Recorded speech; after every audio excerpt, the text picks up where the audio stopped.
My partner Jake was an artist, a poet, a dancer, a writer, a nursery nurse, and soon to be a fully qualified art psychotherapist. He loved to make people laugh.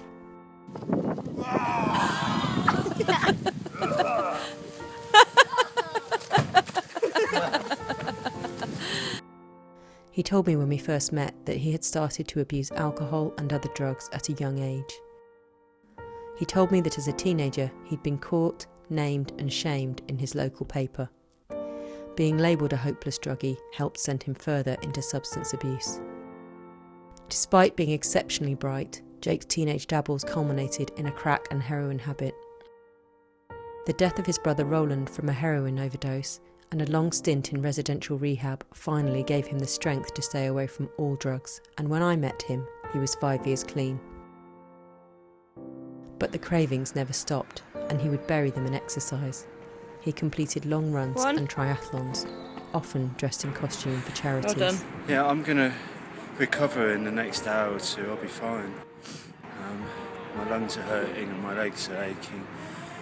I'm tired, but I'll be alright in a couple of hours.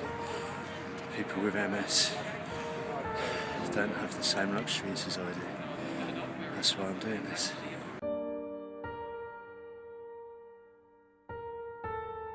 When our son was 3 months old, Jake was falsely accused of a crime he didn't commit. The police investigation which followed reawoke all his teenage feelings of fear, shame and judgment.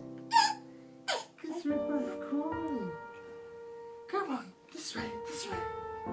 Come on. And where his teenage feelings came, so followed his teenage habits. 5 months later, Jake relapsed.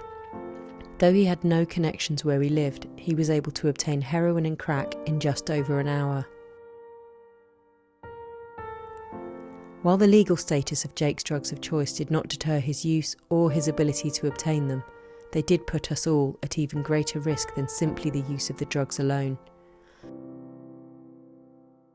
Risks from interacting with dealers who would make repeated sales calls to chase the next purchase.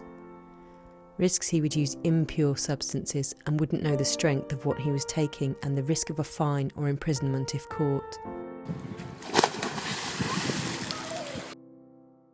Jake was a high-functioning heroin user, good at disguising his habit from the world.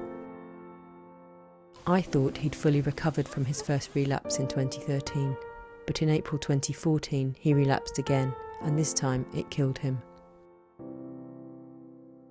Jake was a beautiful soul. He was a fantastic father. He was kind and generous. He was a hard worker, but he could never shake the sense of shame about his past. I believe that if Jake's drug use could have been treated as the medical issue it was, rather than the criminal issue it wasn't, he would still be alive today. Father, partner, brother, uncle, son, grandson, friend and colleague.